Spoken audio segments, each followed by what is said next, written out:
Salut à toutes, salut à tous et bienvenue dans Hyperlink, votre cocktail de bulles et de pixels qui vous revient en mode paparazzi, paparazzo pour des petites bébêtes poilues, joufflues, mignonnes, écaillées. Qu'est-ce que c'est? Mais c'est des Pokémon. Et oui, on parle aujourd'hui de Pokémon Snap, New Pokémon Snap, si j'ai bien compris ce que me disait la boîte du jeu et si je sais lire en français. Un jeu de Nintendo pour la Switch. Et avec moi pour en parler, j'ai deux paparazzi de Pokémon de l'extrême. PJ, comment ça va PJ? Bah ça va super bien, moi j'ai pris plein de photos de jolis Pokémon donc je suis heureux. C'est vrai, t'as réussi à avoir Pichu, j'ai compris que c'était une sale race à l'avoir celui-là. Ah, j'ai eu un Pichu en plus avec des fleurs sur la tête, je suis content. Putain, je crois que c'est très dur. Et on a avec nous un autre paparazzi un peu plus modéré, Guillaume. Comment ça va Guillaume? Bah écoute, ça va très bien, ouais, je suis peut-être un petit peu moins Pokémon fag que mon comparse, mais j'aime bien prendre des photos de manière générale, donc on va pouvoir parler un peu entre gens des connaisseurs, on va dire. Très bien. On vous rappelle que vous pouvez nous suivre sur nos différents réseaux, vous pouvez interagir avec nous sur Twitter, nous suivre sur aussi Discord pour parler avec nous des émissions passées, présentées, futures. Nos émissions passées, présentées, futures, ainsi que nos critiques, vous pouvez aussi les retrouver sur Aosha, ainsi que sur YouTube. Et j'ai envie de dire, nous sommes partis, tout simplement. Minable, minable, méga minable. Faudrait trouver un argument plus original. New Pokémon Snap, un jeu développé par Namco Bandai Studio pour The Pokémon Company et Nintendo. PJ, et de quoi ça parle? Alors, je pense que tu vas me dire ça parle de photos et de Pokémon, mais j'ai vraiment envie d'en avoir plus. Bah alors donc Pokémon Snap, faut savoir avant tout, enfin New Pokémon Snap, faut savoir avant tout que c'est la suite de Pokémon Snap, attention, spoiler, qui est sorti en 99 sur la Nintendo 64. Donc il s'agit d'un spin-off, à savoir qu'ici on ne capture pas de Pokémon comme tu l'as dit, on prend des photos. Ici l'aventure prend lieu dans l'archipel de Lantis et nous avons donc comme comparse le professeur Miroir qui étudie les Pokémon de la région et notamment un mystérieux phénomène qu'il appelle la luminescence. Donc, il demande aux joueurs d'aller prendre des photos de différents Pokémon pour se documenter. Donc, le joueur monte dans le Neo One, un espèce de petit vaisseau qui peut se téléporter, voler, enfin bref, tout faire, quoi. Et il prend son Explodex, qui est un appareil photo et un Pokédex, en fait, et il part à l'aventure.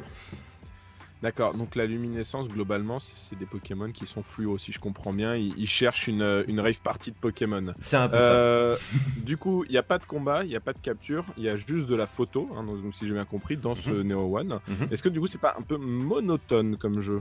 Bah alors, justement, comme c'est un jeu qui est axé sur la photo et sur le côté esthétique, eh ben, nom de Zeus, c'est beau, en fait. C'est justement, rien que ça, c'est magnifique. Il y a des couleurs partout, il y a des détails partout. Les Pokémon font mille et un trucs, donc il faut essayer d'être ultra concentré à n'importe quel moment.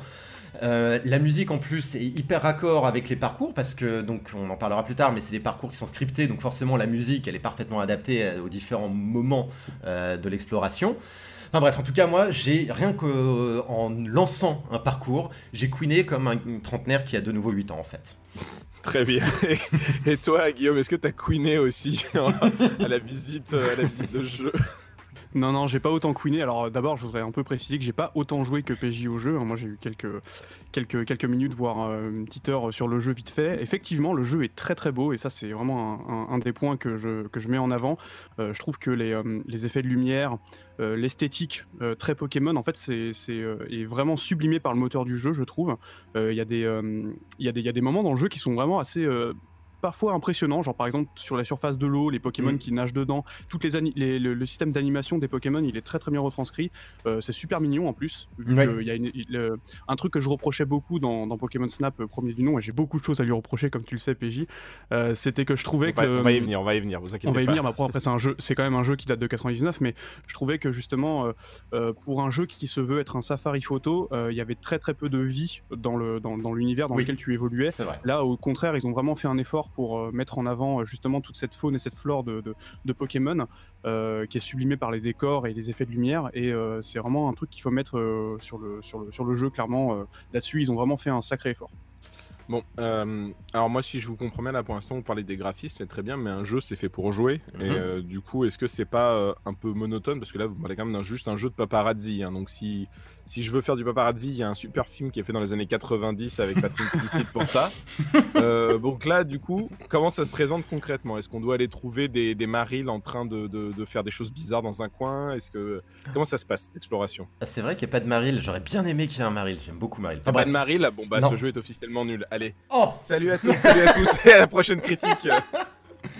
Bah alors concrètement en fait voilà, on va se baser juste sur le gameplay qu'ils ont en fait repris de Pokémon Snap parce que quand même il y a beaucoup de choses qu'ils ont gardées. Alors déjà, faut comprendre que c'est un rail shooter, donc en gros le jeu avance tout seul, le joueur contrôle la caméra pour prendre des photos de Faudel. Et non pardon, pour prendre des photos de Pokémon. Rien à voir avec le rail shooter. C'était nul, pardon. Ouais, je sais. On contrôle juste l'appareil photo pour donc juste regarder autour de soi et voir donc justement les différentes situations, les différents Pokémon et prendre des photos. Une fois qu'on a pris toutes ces photos, soit on complète en fait notre pellicule, soit on arrive au bout du parcours. À la fin, le professeur les note et en fonction des scores, soit on débloque des nouveaux objets qui permettront de débloquer de nouveaux niveaux, soit directement on débloque de nouveaux niveaux. Donc voilà, concrètement, le core gameplay, on va dire, du jeu, c'est assez répétitif au final, j'ai trouvé sur certains points, mais on en parlera après justement dans les nouveautés. Ils ont justement dans New Pokémon Snap, ils ont réussi à plus ou moins réinventer le truc pour le rendre un peu plus intéressant. Mais comme le disait Guillaume, c'est vrai que dans le premier, qui était beaucoup plus axé arcade, bah effectivement, il n'y a pas beaucoup de vie, il n'y a pas beaucoup de présentation, il n'y a pas beaucoup d'esthétique de manière générale. C'est vraiment juste axé sur le jeu en lui-même. Après, je pense que c'est aussi lié aux limitations de la console. Mais bon, voilà. Là, clairement, on a la boucle de gameplay complète. D'accord. Donc là, de ce que je comprends, ce jeu-là reprend quand même une base du gameplay de 99 qui était assez monotone, bien que solide sur ses appuis. Hein, ouais. Donc si je comprends bien tout. Mm-hmm. Et donc là, on est 23 ans plus tard, 22 ans plus tard. Ouais. Ça fait mal, hein, mais c'est ça important. Je crois que c'est 98-99. C'est 99, ouais. 99, ouais. Donc bon voilà, hein, ça fait 22 ans plus tard. Oh c'est quoi les nouveautés exactement que ce jeu apporte? Qu'est-ce qui nous donnera envie de l'acheter celui-là? Alors perso, j'en ai compté plus ou moins 5 importantes. Au niveau de la première, c'est l'histoire. Hein. Bon, évidemment, c'est un gros prétexte. Hein. Mais là, ce que j'ai trouvé intéressant, c'est que pour une fois, dans un spin-off Pokémon, du moins à ma connaissance, ils reprennent leur nouvelle formule de nos Pokémon régionaux ont du talent. À savoir que dans les dernières versions, vous avez la version Dynamax, vous avez la version Méga Évolution, tout ce que vous voulez. Là, c'est justement le côté luminescence. Il y a des Pokémon qui brillent plus que d'autres et ils en ont fait plus ou moins une sorte de boss de fin de région, comme en fait Mew plus ou moins l'était dans le premier Pokémon Snap. Deuxième véritable nouveauté pour moi, c'est le niveau d'exploration. À chaque fois qu'on fait un niveau, en fonction de la qualité et du score des photos qu'on prend, le niveau d'exploration du niveau va monter, il peut aller jusqu'à 3, et en fonction du niveau, soit il y a des nouveaux Pokémon, soit les anciens Pokémon sont beaucoup plus sympas avec vous, donc ils vont venir vous voir, vous faire des petits sourires, ils vont accepter vos pommes, enfin voilà, c'est beaucoup plus mignon. Ensuite, on a le circuit de nuit. Donc, il faut savoir qu'il y a certains niveaux qu'on peut faire de jour avec certains Pokémon, certaines situations. Mais après, on peut les débloquer de nuit avec de nouveaux Pokémon et de nouvelles situations. Ajouter à ça donc le niveau d'exploration, c'est-à-dire que là, par contre, on en débattra avec Guillaume, mais ça veut dire qu'on peut avoir jusqu'à 6 versions du même parcours. Du coup, tu as niveau 1, 2, 3 et ça. Niveau jour et niveau nuit, donc ça fait 6 fois. C'est ça. Et le parcours change à ce moment-là à chaque fois? En fait, on peut le changer en cours de parcours. Enfin, il y a différentes branches, mais techniquement, ça reste le même. Après, c'est en fonction de comment est-ce qu'on connaît le niveau. La nuit, tout d'un coup, on peut se dire, on peut le voir autrement. Oui. C'est comme dans un jeu de rythme. Si tu prends le niveau démoniaque, t'as beau savoir y jouer en mode difficile à ton jeu de rythme, tu vas devoir réapprendre tout parce que tout n'est plus au même endroit. Plus ou moins, voilà, c'est ça. Ok, d'accord. Et là, pour le coup, moi, je serais intéressé de savoir justement ce qu'en a pensé Guillaume, ce qu'en pense Guillaume un peu de ce concept-là, si tu veux, de répéter, parce que mine de rien, c'est vrai que dans le premier Pokémon Snap, on répétait le niveau pour débloquer le prochain niveau, mais pas forcément en fait pour le voir sous un autre angle.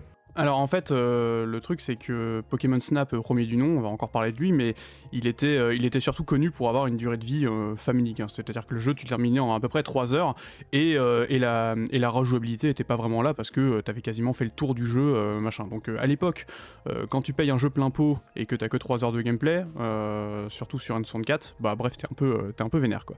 Et c'est ce que je reprochais beaucoup. Alors ouais, ce principe de gonfler plus ou moins la durée de vie en fait en changeant l'environnement du niveau que tu as déjà parcouru, que ce soit par rapport au cycle jour-nuit ou par rapport au fait que ce soit quelque chose de procédural, on va dire. Oui, ça a un intérêt, mais en fait, je verrais plus ça d'un angle plus esthétique, parce que ça reste quand même un rail shooter. Donc tu vas pas visiter les environnements comme tu le voudrais, et c'est quelque chose que je reproche beaucoup peut-être à Pokémon Snap, c'est ce principe de rail shooter en fait, parce que tu ne fais finalement que le même parcours à chaque fois, même si je sais que dans ce Pokémon Snap tu peux quand même changer un peu tes trajectoires au fur et à mesure de ta progression, en les choisissant d'ailleurs. Mais c'est pas forcément le principe enfin c'est pas forcément la nouveauté qui va transcender l'expérience de jeu, je trouve, mais c'est tout de même intéressant, notamment dans le côté procédural.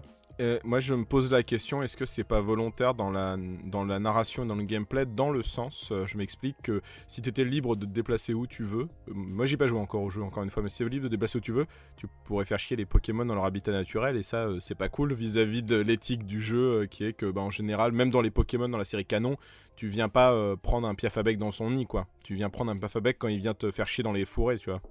Donc là tu pourrais aller les explorer, tu vois, je sais pas, t'as je sais pas comment ça s'appelle, un grenousse par exemple qui veut se cacher dans l'eau, bah non, tu le pourchasses quand même dans sa caverne, tu vois. Et donc il fait non, arrête, ne me prends pas en photo, arrête. Tu peux plus ou moins faire ça, mais enfin tu vois, c'était du moins dans le premier tu pouvais faire ça, et là justement j'allais y arriver avec différents objets, tu peux interagir avec les Pokémon. Et justement moi à mon sens je trouve le concept de Pokémon Snap entre guillemets plus sympa parce que t'as pas cette idée d'un point de vue moral, tu retires un animal de son environnement naturel, là tu viens juste le faire chier dans son environnement naturel, bon c'est voilà, mais donc là ouais, dans le premier t'avais la Gazball pour vraiment énerver les Pokémon, là tu l'as plus dans celui-là, là t'as des objets qui reviennent du premier, notamment la pomme qui permet d'appâter les Pokémon pour les emmener à un endroit ou alors pour les emmener à interagir avec un autre Pokémon, donc parfois tu peux avoir des scènes assez amusantes. T'as la mélodie qui avant était la Pokéflûte dans le premier, où là ça permet de réveiller des Pokémon, de les faire danser aussi, donc c'est plutôt sympa. Et la Gazball, donc elle a disparu au profit alors je sais pas du tout, en fait ils appellent ça une boule Lumina, mais concrètement moi ça m'a fait penser, alors là chacun pareil, on a les références qu'on a, hein, un autre jeu de 64, Conquer Bad First Day, où au début quand tu rencontres l'épouvantail, il t'apprend en fait à utiliser une commande sensible au contexte. Bah là c'est exactement ça en fait, genre on lance la boule de lumière sur un Pokémon et en fonction du contexte il fait un truc ou pas, donc c'est intéressant et en même temps non, mais bon voilà. Du coup, ça, tu dis que ça s'appelle boule Lumina, mais c'est une ball. Pourquoi ne pas l'avoir appelé Lumina Ball? Ou c'est pas du tout une ball? C'est une ball justement, mais c'est pas pour capturer Pokémon justement, donc je pense que c'est pour ça qu'ils ont pas non plus voulu faire Bah après moi Mais la Gazball non plus, non? Elle ne capturait pas les Pokémon, hein? Non, mais elle était vraiment elle avait une esthétique si tu veux de Pokéball. Là c'est vraiment une boule de lumière quoi, c'est genre un Kamehameha avec un symbole dessus. D'accord, ok. je vois l'idée. C'est très cryptique tout ça. Hein. Bah ouais, non mais c'est pour ça je vous dis, j'ai pas trop compris une fois de plus l'utilité de cet objet, même parce qu'il est vraiment juste contextuel. C'est vraiment, il y a certains Pokémon ils vont juste briller, ça va rien rajouter niveau point, niveau photo, et il y en a d'autres qui vont soit danser, soit prendre la pause, soit je sais pas quoi, mais c'est à vous de voir. Allez, brille, ma petite saleté, viens là, je sais que t'aimes ça, viens briller. Voilà, donc c'est pour ça que c'est nous qui avons joué au jeu et pas Cédric. Et enfin, et donc, il y a ton 5e point. Oui, dernière nouveauté, excusez-moi. Le mode photo perso, où en gros, les photos que vous aimez, vous pouvez les mettre dans votre album perso, et après, vous pouvez les personnaliser, les customiser, avec des petits trucs en plus que vous pouvez débloquer. Alors, il y a des missions un peu annexes qui vous permettent de comprendre comment prendre la meilleure photo des Pokémon, et une fois que vous l'avez prise, vous pouvez débloquer genre des petits stickers, des petites vignettes à mettre sur vos photos pour les personnaliser. Youpi, on s'éclate. Voilà, donc en gros, personnellement, ça a été un gros coup de cœur. Voilà, j'ai adoré ce jeu. Mais bon, après, voilà, je suis pas, comme l'a dit Guillaume, je suis pas forcément le plus objectif sur la question. Voilà, donc je suis arrivé dans le jeu, j'ai adoré, j'ai queené, c'était trop bien. Par contre, ouais, c'est un peu sur la fin où j'ai été un peu plus. Là, forcément, ce concept, de répéter les niveaux pour augmenter les scores. Au bout d'un moment, ça fait un peu farming, ça fait un peu répétitif, ça peut être un peu relou. Mais bon, moi il y a toujours ce côté, voilà, c'est du Pokémon, c'est découvrir des nouvelles situations. Peut-être qu'à un moment, en fait, il y a un Pokémon que j'ai pas découvert, donc je vais réessayer un niveau pour essayer de voir si je peux pas prendre une meilleure photo. Donc voilà, c'est un peu court en fait si on essaie de juste terminer le jeu. Le post-game est pas si intéressant que ça, dans le sens où il est pas tant rewardé que ça, mais ça reste Tu dirais intéressant. combien d'heures là pour le jeu? Pour le jeu, moi en vrai, je l'ai terminé en une journée et demie, mais vraiment rapidement. Enfin, en y jouant beaucoup et en faisant pas mal de farm. Donc vraiment, à mon avis, pareil. Et je pense qu'on est sur un peu la même durée de vie, voire un peu plus que le premier Pokémon Snap. Entre 5 et 10 heures, tu dirais là, pour celui-là peut-être. Peut-être un petit peu plus, j'irais 12. 12 heures? Ouais, si tu veux tout faire, je pense 12 heures, ouais. Parfait, comme les 12 chevaliers du Zodiaque, ça n'a pas de rapport, mais pour moi, ça veut dire beaucoup. Du coup, merci à toi en tout cas pour ce grand déblayage de terrain et ces jolies photos que tu nous as pris.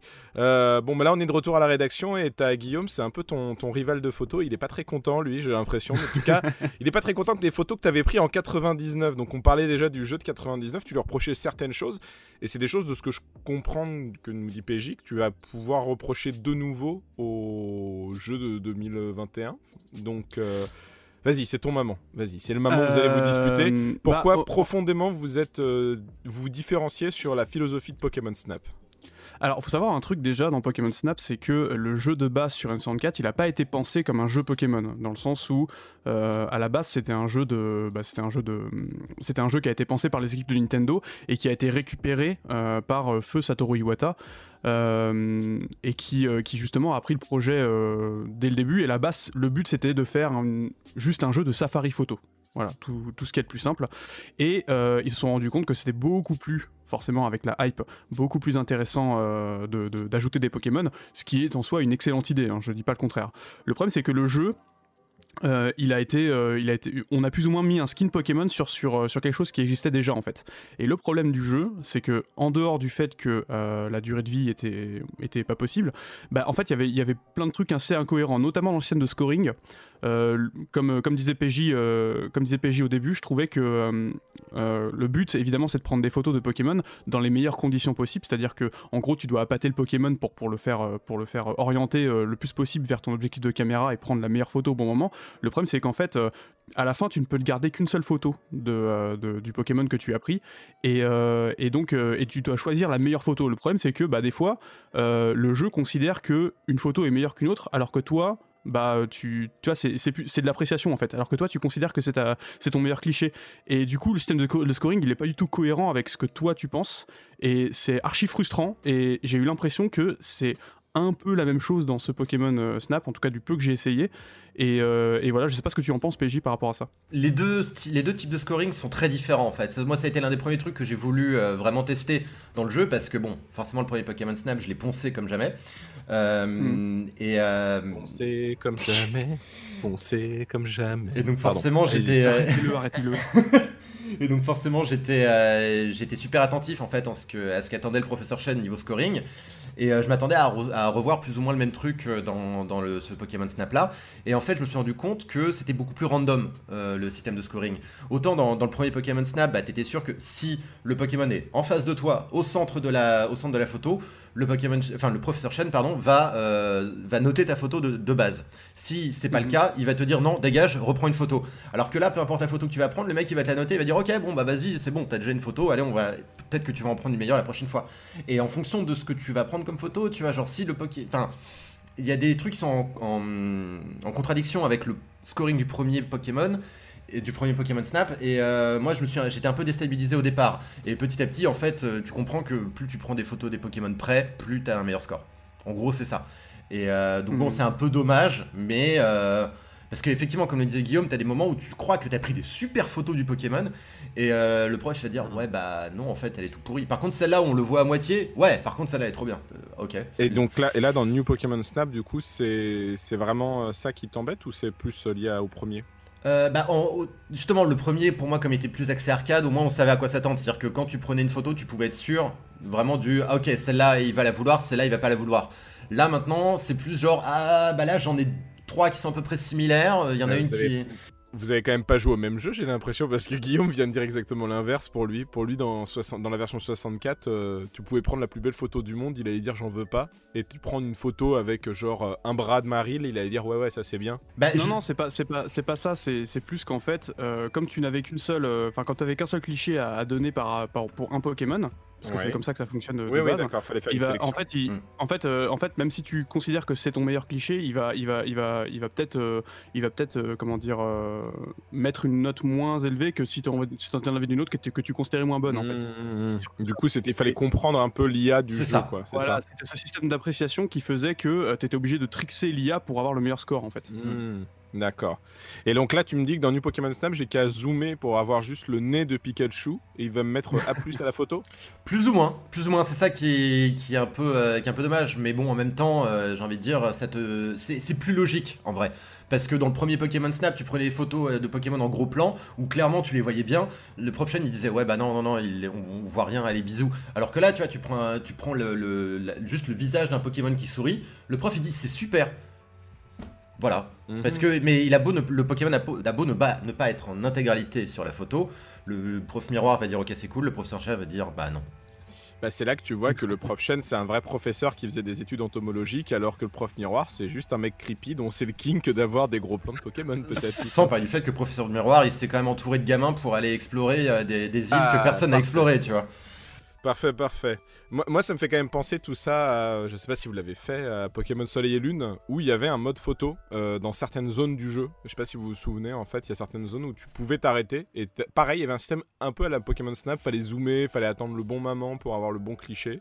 Et t'obtenais des points et des scorings via un Instagram des Pokémon. Ça a l'air d'y ressembler un peu de ce que tu me dis. Bah là, ils ont plus ou moins essayé avec les différentes fonctionnalités en ligne. Justement, tu peux poster tes photos de Pokémon que tu as customisées ou pas, et les gens vont voter en mettant des points médailles ou pas. Bon, je vous cache pas que moi je suis pas de base quelqu'un qui est très porté sur l'online. Là, personnellement, j'ai pas du tout utilisé le truc et ça m'a l'air relativement esthétique parce que bon, une fois de plus, des gens qui notent mes photos de Pokémon, c'est bien, mais bon, on m'en fiche un peu.